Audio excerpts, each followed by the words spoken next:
Miscelánea en Contextos. Es tiempo de escuchar al contador público Octavio García Aymerich, miembro de la Comisión del Colegio de Contadores Públicos de La Laguna y de la Comisión Fiscal de Coparmex. Octavio, bienvenido. Buenos días, te escuchamos. Muy buenos días, Marcela. Buenos días a todos ahí en el estudio, a todos nuestros radioescuchas.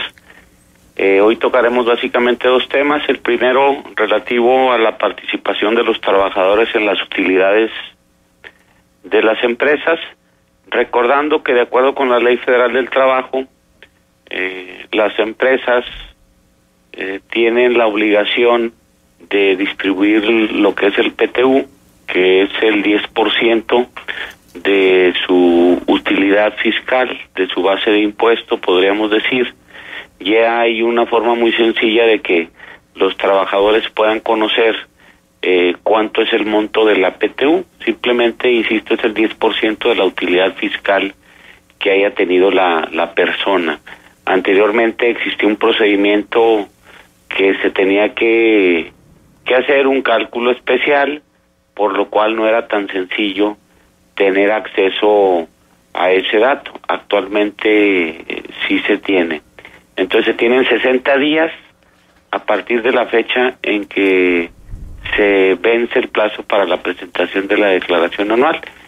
Si las personas morales es el 31 de marzo, pues contamos 60 días y es la fecha límite. Las personas físicas, la declaración pues vencía el 30 de abril, dieron un plazo hasta el 15 de mayo.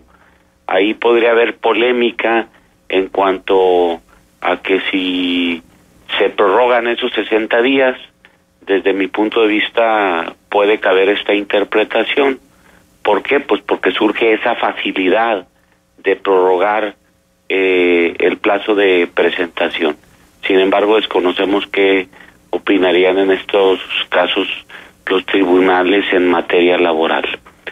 Por otra parte, Marcela, refiriéndonos a lo que es la discrepancia fiscal, que es un tema que ya hemos comentado en algunas ocasiones, leía yo un artículo escrito por Alberto Copado en el que señala cuáles son sus efectos y se hace una pregunta: ¿qué sucede cuando la autoridad fiscal encuentra ingresos no declarados por parte de los contribuyentes? Pues bien, para estos efectos, el artículo 91 de la Ley del Impuesto sobre la Renta es el principal fundamento del procedimiento de la discrepancia fiscal que la autoridad lleva a cabo cuando comprueba que el monto de las erogaciones en un año de calendario fueron superiores a los ingresos declarados por el contribuyente. Cabe señalar que hemos escuchado que este año de 2018 se le va a estar dando énfasis mediante algunos planes de revisión dirigidos ya a lo que son los pagos a tarjetas de crédito y manejo inclusive de tarjetas de débito. Si bien desde el 2014 está establecido que los depósitos en tarjetas de crédito se pueden presumir como un ingreso salvo prueba en contrario, no se le había dado por parte de la autoridad fiscal el énfasis a la revisión de ese renglón. E insisto, por ahí hemos escuchado que este es el año, el del 2018, donde se enfocará la autoridad fiscal a la revisión de los movimientos en las tarjetas de crédito. A ver, pero Octavio, quisiera que te extendieras un poco más al respecto. O sea, ¿qué va a suceder? Si tú, por ejemplo, pagas una tarjeta de crédito y no la pagaste con lo que se supone te depositan en tu tarjeta de débito por tu pago, ¿sí? ¿Te vas a meter en problemas? Acuérdate, Marcela, en relación a tu pregunta, que aquí estamos hablando del tema de la discrepancia. ¿Qué significa?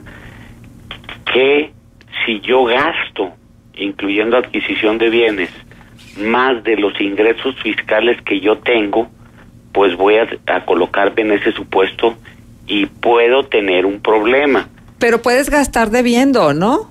Claro. Entonces, ¿cuál problema sería? O sea, si tú dices, bueno, yo me quiero dar este gusto y gasto más de lo que recibo, ¿de todos modos te vas a meter en problemas? No, simplemente, mira, puede ser como lo de los depósitos en efectivo. Tú sabes que cuando depositas más de 15,000 pesos en efectivo en un mes, el banco se lo reporta a Hacienda en forma anual y llegan invitaciones, en la mayoría de los casos, donde te dicen, oye, Marcela, tú depositaste 380,000 pesos en efectivo en el año 2016, acláranos de qué es, y ya puede haber alguna aclaración que fue la devolución de un préstamo, por ejemplo, un donativo que se encuentre exento, ya sea del padre, de la madre, de los hijos, del esposo, etcétera. Pero en principio te vas a colocar en un supuesto para la autoridad. Si tú firmas en eso típico que llegas a la tienda de autoservicio y te dicen a 6, 8, 18, 24 meses, etcétera, tú eliges eso y vas pagando mensualmente, pues el pago que vas haciendo es la 10ª parte o la 12ª parte. Es lo que en su caso cuenta para Hacienda para compararlo contra los ingresos que declaras fiscalmente. Bien. Si compraste un carro a plazos a 60 meses y la mensualidad son 5,000 pesos, pues no te van a tomar la adquisición del automóvil de 300,000 pesos como un gasto de ese momento, sino lo que te van a tomar en cuenta es la mensualidad. O sea, ¿cuántos millones de contribuyentes somos? No tengo el dato, pero te lo prometo para la siguiente. Digo, porque ¿cómo le van a hacer? No, lo que pasa es que sistemáticamente, es Marcela, aleatorio. Ya tienen ellos la información electrónicamente. Ya no nos imaginemos al funcionario de Hacienda en un escritorio con cajas y cajas, ¿sí? No, obvio, y escogiendo y mira, Marcela Pámanes de ahí de contextos porque dijo algo del SAT, etcétera, sino que electrónicamente ya se hacen los cruces, se hacen las comparaciones, pero como todavía no está muy perfeccionado esto, por eso surge lo que son las invitaciones, en esto, por ejemplo, de los depósitos en efectivo, y en esto de las tarjetas de crédito, seguramente también van a surgir, pienso yo, primero invitaciones, salvo que tuvieran casos de grandes cuantías, donde la autoridad viera que es muy probable la determinación de un crédito fiscal y que le sea negocio. Finalmente, para la autoridad le debe ser redituable el abrir una revisión. Por eso optan primero por las invitaciones. En esto de las invitaciones de los depósitos en efectivo, muchas de esas se han aclarado vía el portal del SAT, en una sección que hay de aclaraciones, y diciendo, oye, pues es la mesada que me dan, es un donativo, es un préstamo, etcétera, y en su caso teniendo los documentos que amparan lo que nosotros estamos aseverando.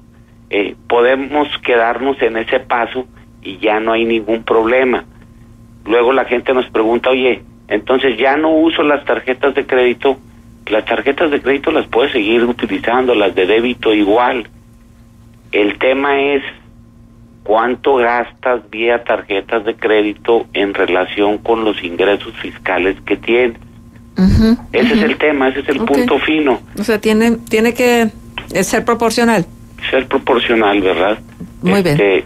Ahora bien, en el tema ahorita que toqué de los depósitos en efectivo, era algo que veía con una persona el viernes, y es cierto, puedes tener depósitos en efectivo, inclusive cantidades interesantes, pero si tú tienes una actividad empresarial, la autoridad va a asumir que esos depósitos son parte de las ventas de tu actividad empresarial y ahí no te manda invitaciones o no te cuestiona, salvo mediante algunos otros parámetros o indicadores que ellos tienen. Ellos grafican también tu comportamiento y en base a esas gráficas, también cuando hay picos así muy bruscos, deciden revisarte.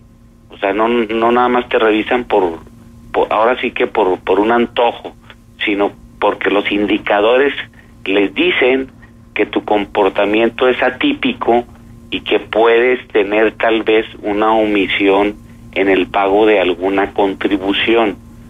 Entonces, volviendo al tema de la discrepancia fiscal, pues hay que cuidar esta situación.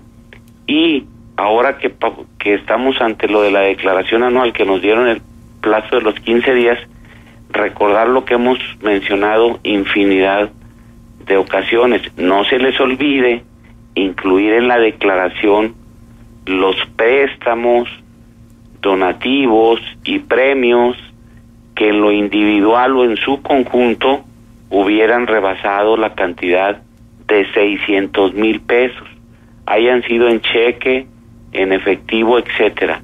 Así como también si tuvieron venta de casa habitación, compraron una nueva casa, vendieron la anterior, esa se debe también de incluir. Si no incluyo yo esa operación, pierdo la exención que me da la ley del impuesto sobre la renta, que es hasta de 4 millones de pesos aproximadamente, que aquí aprovecho, Marcela, ya para cerrar el comentario del día de hoy. Me han preguntado, porque ha circulado ahí por el WhatsApp, dentro de tanta información que recibimos, el que aparentemente hay una reforma que ya se aprobó, donde la plusvalía que tenga tu bien cuando lo quieras vender, por ejemplo, si tú lo compraste en 700,000 y cuando lo vendes en 1,300,000, que esa plusvalía se la va a quedar el gobierno, que es una ley que se acaba de aprobar, es falso. Eso ha circulado desde 2-3 años y la gente lo recibe y lo reenvía. Ten cuidado y vamos a protestar, etcétera, etcétera. Es falso. La ley del impuesto sobre la renta es la que grava la utilidad obtenida en una operación de compraventa de un bien inmueble, por ejemplo, y el gobierno se va a quedar con una parte de la venta, pero la correspondiente al impuesto sobre la renta. No tiene nada que ver con la plusvalía que tuvo tu bien.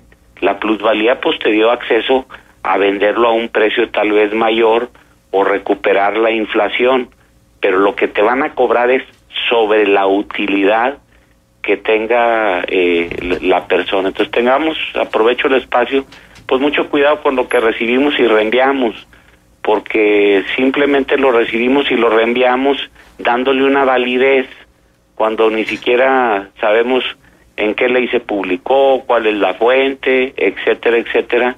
Entonces, más que informar a la gente para que pueda tomar buenas decisiones en diferentes ámbitos, lo que hacemos es desinformar. Uh-huh.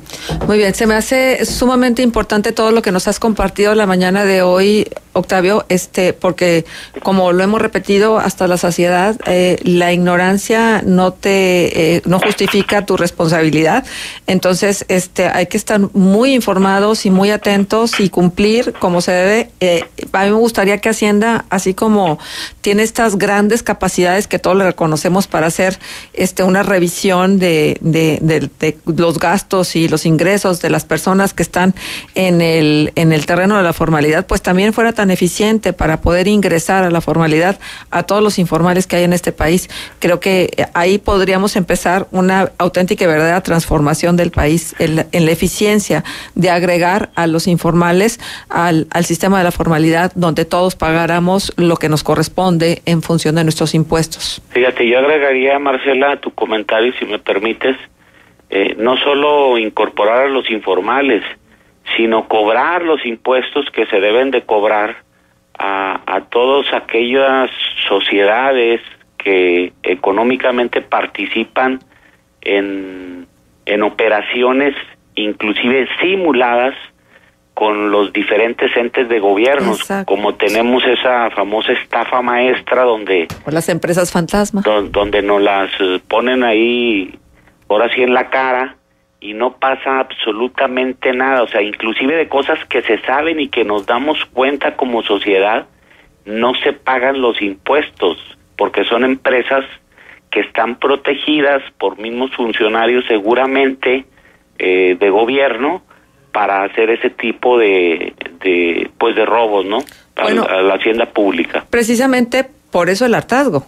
Y precisamente por eso hay muchos ojos puestos en otras opciones, ¿no? Porque finalmente todo esto pues desgraciadamente nos hemos acostumbrado, digo, desde prácticamente el inicio del sexenio de Enrique Peña Nieto, la famosa Casa Blanca. ¿Y qué fue lo que sucedió? Nada. Sí, pues este es lo hemos dicho, el doctorado de la corrupción, este sexenio. Pero ahorita nada más, otra vez, otro comentario, Marcela, para eso del hartazgo tienes toda la razón, pero no por el hartazgo nos vayamos a suicidar o tomar alguna opción que nos va a llevar a un panorama más crítico que el que tenemos. Bueno, pues que cada quien decida, evalúe y por supuesto se informe, que esto es lo más importante.